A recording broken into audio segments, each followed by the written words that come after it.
Bonjour à tous et bienvenue dans ma première vidéo sur le format que j'ai sobrement appelé Pokémonologie. Dans ces vidéos, j'irai explorer avec vous les origines diverses, étymologiques, scientifiques ou même simplement anecdotiques de différents Pokémon. Sachez que malgré mon statut de professeur, je suis encore que débutant, mais trêve de blabla et entrons dans le vif du sujet. Alors, quel sera le premier heureux élu? Et pour ça, je vais demander à mon investigatrice de terrain, Lucie. Allô Lucie? Lucie? Allô, professeur? Oui, je voulais savoir si tu avais trouvé le premier sujet que nous étudierons lors de la première vidéo. Oui, tout à fait. Je sais lequel choisir en premier, et ce, malgré sa faible population en Galar. Vous ne payez pas encore assez pour aller sur un autre continent. Certes, c'est que le début, hein. Oui, on va dire ça. Bref, je vous envoie les images, professeur. Un passe rouge. Intéressant. Allons donc étudier la famille de Flambuzard. La famille de Flambuzard est donc constituée de 3 Pokémon. Passe rouge, le petit oiseau de la 6ème génération, avec le fameux type normal-vol, qui évolue en Brésillon, où il commence à avoir un peu d'intérêt en récupérant enfin le type feu-vol. Ils sont tous les deux inspirés du rouge-gorge japonais, légèrement différent du rouge-gorge dit classique, qui fait partie de la famille des passereaux. Ah, et si tu mélanges passereau et rouge-gorge, ça nous donne donc, tadam, petit passe rouge. Mais c'est pas une traduction directe de l'anglais et du japonais. Fletchling. En anglais vient de Fletching. qui veut dire empennage de flèche, c'est le petit bout avec des plumes. Et de Fledgling. qui voudrait évoquer la naissance d'un oisillon. En japonais, c'est plus ou moins la même chose. Yayakoma.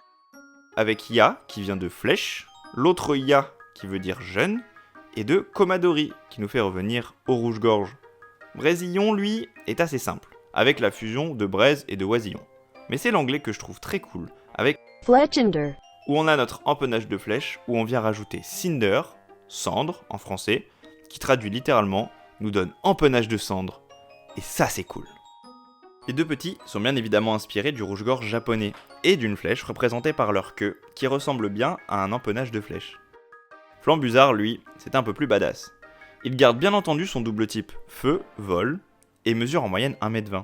Il est quant à lui inspiré des busards, une famille d'oiseaux de proie plutôt classe, et notre ami Flambuzard leur rend tout à fait honneur. Son nom en français est assez simple à décortiquer. C'est son nom japonais que je trouve très sympa, Fayaro. qui vient de fire, qui veut dire feu, et de arrow, qui veut dire flèche. On retrouve encore ce côté flèche enflammée. Mais si vous entrez dans Google Traduction directement, Fayaro. vous aurez comme traduction cerf-flamme, qui revient bien évidemment encore une fois aux oiseaux de proie. Il tire son inspiration principale du faucon pèlerin, mais aussi d'autres rapaces comme le bazakoucou, dont Flambuzard a hérité sa petite crête sur la tête. La famille de Flambuzard est donc la famille des oiseaux de base, comme je les appelle, de la 6ème génération. C'est un Pokémon qu'on peut rencontrer rapidement et simplement au début du jeu, et en fera un super compagnon à plumes tout au long de l'aventure. Même si utiliser la CS Vol avec un Pokémon que le Pokédex décrit comme étant le Pokémon Fourdaise est une idée plutôt stupide, c'est une valeur sûre de ces jeux excellents que sont Pokémon X et Y. À présent, et je ferai comme ça pour tous les Pokémonologies suivants, je vais vous raconter des anecdotes en rapport avec le Pokémon. Et commençons donc par la numéro 1. Là où les deux petits se contentent de manger des Pokémon insectes, genre des chenipotes ou des aspicots, Flambuzard, lui, se dirige plus vers des petits Pokémon oiseaux comme Goéliz ou Picasso. J'adore le RP dans les jeux Pokémon et Game Freak commence légèrement à introduire ce genre de petits détails importants pour créer un monde qui puisse avoir un semblant de crédibilité. Passons donc à l'anecdote suivante. Dans le Pokédex de Ultra Soleil, il est mentionné que le pelage des Flambuzards est constitué de plumes inifugées. Encore heureux vous allez me dire, mais ce qui est drôle c'est qu'il est dit que jadis, les équipements des pompiers étaient faits en plumes de Flambuzard. Ça a un côté sympa, mais je peux pas m'empêcher de penser que ça devait ressembler à des costumes du carnaval de Rio. Et la dernière anecdote, la petite girouette qu'il y a sur votre maison dans Pokémon Épée et Bouclier est à l'effigie de Passe Rouge. Bien que le Pokémon ne soit pas présent à l'état sauvage sur le continent principal de Galar, cela pouvait teaser l'arrivée de la famille de Passe Rouge dans les DLC. Pour finir, Flambuzard et sa famille sont des Pokémon que j'apprécie beaucoup, et le fait de pouvoir le jouer dans Pokémon Unite a fait que je ne joue quasiment que lui. Et Nigosier. C'est trop cool à jouer, Nigosier! Désolé. Alors, comment j'étais, Lucie? C'était franchement pas mal, professeur. En parlant de Nigosier, je pense qu'il pourrait être intéressant de parler de ses origines. Et j'ai cru comprendre qu'une anecdote pourrait surprendre les spectateurs à la fin. Très subtil comme technique de youtubeur, bravo. Bon, Parlons de Nigosier.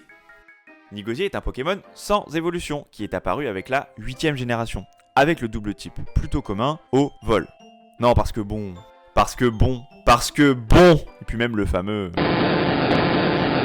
Nigosier serait inspiré des oiseaux pêcheurs présents sur les îles britanniques, ce qui est normal vu que la région de Galar est elle-même inspirée de ces îles. Le principal oiseau qui nous a amené à notre oiseau bleu serait le cormoran, qui nous donne directement le lien avec son nom anglais. Cramorant. On a ajouté à notre cormoran le préfixe cram, qui signifie fourré en anglais. Vous comprendrez pourquoi plus tard. Le français vient de Nigo, qui est bien entendu une référence au fait que le Pokémon puisse avoir quelquefois une allure un peu d'attardé. Mais c'est aussi le nom du petit du cormoran. C'est une double inspiration hyper bien trouvée. Et à Nigo, on y ajoute gosier. Vous comprendrez pourquoi plus tard. Je tiens à parler de la version allemande, car je la trouve très drôle. Urgel. Vous avez compris? C'est drôle, hein? Bon d'accord, j'explique. Urgle vient de Gurgel, qui signifie gorge. De Urx, qui est l'onomatopée allemande de l'étranglement, et de Vogel, qui veut dire oiseau. Et tout ça nous donne évidemment Urgle. C'est fascinant l'allemand, hein? Et pour finir, le japonais est plus ou moins similaire, qui exprime tout simplement un cormoran s'étranglant. Bon, il est temps d'expliquer tout le truc autour de l'étouffement de ce piaf. Son talent signature dans le jeu est dégobage. Pour parler du jeu avant tout, quand Nigosier utilise une compétence qui consiste à aller sous l'eau, surf ou plonger, il ressort avec une proie dans la bouche. Ces proies peuvent être soit des embrochés, qui sont son alimentation de base, ou alors... des Pikachu. Je sais pas ce que fout un Pikachu dans l'eau. Mais bon, Pikachu a eu un jour accès à l'attaque surf, alors peut-être que bon voilà, on va dire que ça marche. Et tout le concept d'étouffement du Pokémon, c'est que la proie reste coincée et que Nigosier la recrache sur son ennemi pour lui infliger des dégâts, pouvant même aller jusqu'à la paralysie si la proie recrachée est un Pikachu. Mais qu'est-ce qu'il fout là ce Pikachu? Ce talent est inspiré de la pêche au cormoran, une méthode de pêche traditionnelle en Chine et au Japon, qui utilise ces oiseaux dressés pour pêcher en eau douce. Mais la technique en elle-même, je la trouve personnellement un peu barbare. Au Japon, les oiseaux sont attachés au bateau avec une ligature autour du cou pour empêcher l'oiseau d'avaler les gros poissons, mais laisse repartir les petits. Au moins en Chine, les oiseaux sont libres et sont dressés pour faire en sorte de revenir eux-mêmes au bateau, recracher leur proie. Ce talent donne une vraie identité à Nigosier, et ses inspirations sont encore une fois très bien trouvées de la part de Game Freak. Il est maintenant temps de passer aux petites anecdotes du Pokémon. Première anecdote. Dans le Pokédex de Pokémon épée et bouclier, les descriptions sont quasiment toutes tournées sur le fait que le Pokémon soit un peu stupide. Par exemple, dans Pokémon épée, il est assez puissant pour terrasser un ennemi d'un seul coup, mais il est tellement nigo qu'il en oublie contre qui il se bat. Ou encore une fois, dans Pokémon épée, il s'est coincé un Pikachu dans la gorge par erreur. Il a du mal à respirer, mais cela ne le dérange pas vraiment. Passons donc à l'anecdote suivante. Le Pokémon est réputé comme extrêmement fidèle à son dresseur. Mais, grand malheur arrive à quiconque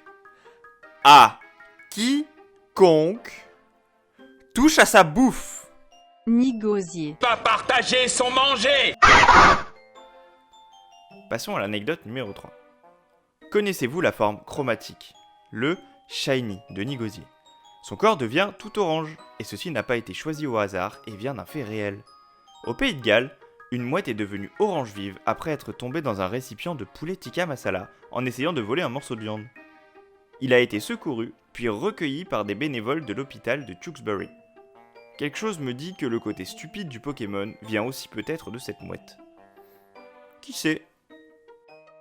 Pour conclure, Nigosier a une inspiration super bien trouvée et a même été le Pokémon qui m'a donné l'idée de ce concept.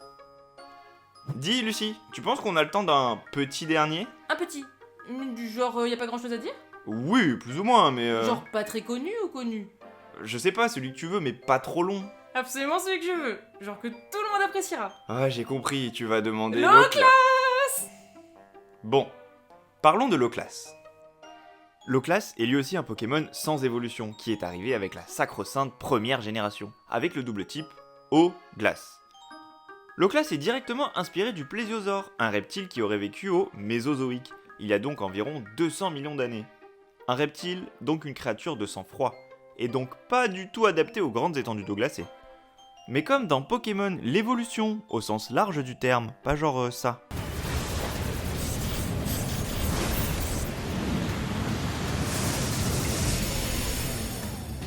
Donc, comme l'évolution dans Pokémon se résulte par un changement de type pour s'adapter à un environnement, comme les formes régionales, ma théorie est que ce Pokémon a obtenu le type glace pour pouvoir voguer sur les eaux glacées à l'arrivée d'une ère glaciaire. C'est purement théorique, mais j'aime bien ce raisonnement. Pour finir, le physique de l'Eau-Classe serait surtout inspiré du monstre du Loch Ness et de tous les croquis, images et photos fake que l'on connaît tous plus ou moins comme...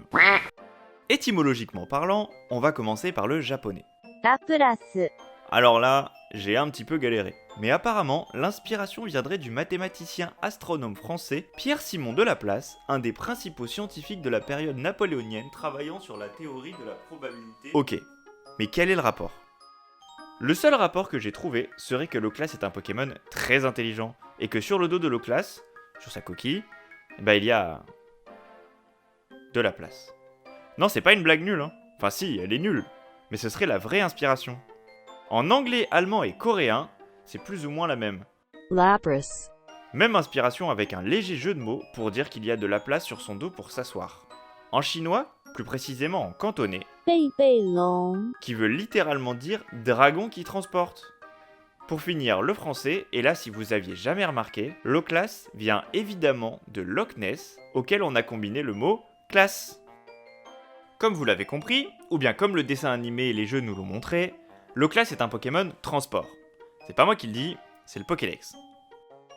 Comme son nom japonais nous laisse aisément comprendre, l'Eau-Classe est un Pokémon très intelligent, capable de comprendre littéralement le langage humain. C'est aussi un Pokémon très gentil et extrêmement docile, n'hésitant pas à venir en aide à qui en a besoin, comme bien entendu transporter des Pokémon ou des humains sur sa coquille. Mais sa trop grande gentillesse a failli causer son extinction en devenant la cible de chasseurs et de braconniers. Mais maintenant, l'espèce prolifère presque trop, car c'est devenu une espèce protégée, qui a été réintroduite dans des habitats sans prédateurs, comme nous l'explique le Pokédex de Pokémon Lune. Et on va terminer cette vidéo avec les petites anecdotes du Pokémon. En commençant par la première. Le Pokédex de Pokémon Soleil, de Pokémon Ultra Soleil et même de Pokémon Snap nous dit que les Low-Class sont très appréciés pour leurs chants magnifiques, qui sont les moyens de communication principaux de ces derniers. Anecdote numéro 2. Low-Class fait partie des 3 premiers Pokémon à avoir été créés, avec très clairement l'idée d'aider le dresseur dans sa quête avec un chara-design clair, transporter le dresseur sur les étangs du dos. Numéro 3. Low-Class a une forme Gigamax très simple à comprendre, mais que j'aime beaucoup. Il ressemble à un paquebot de croisière rappelant encore son concept de base, et il y a des notes de musique en cristaux de glace pour rappeler son fameux chant. Pour terminer, Low-Class est un Pokémon en général très apprécié de la communauté, et fait même partie des Pokémon les plus connus, grâce notamment à son importance dans le dessin animé. Et petite note qui sert à rien, attention spoiler, son shiny est magnifique. Bon, on s'en sort pas trop mal, non ? Complètement d'accord. Alors attends, je sors mes notes de youtubeur. Abonnez-vous, mettez la cloche. Pouce bleu si vous avez aimé la vidéo et des suggestions de Pokémon dans les commentaires. Je crois avoir rien oublié. Si, une des choses les plus importantes, suivez le professeur sur les réseaux sociaux, Insta et Twitter principalement, et sur sa chaîne Twitch où il ne fait pas que du Pokémon. Ah oui, merci beaucoup. Sur ce, à la prochaine. Bisous. Alors, note de youtubeur, trouver un gimmick de fin.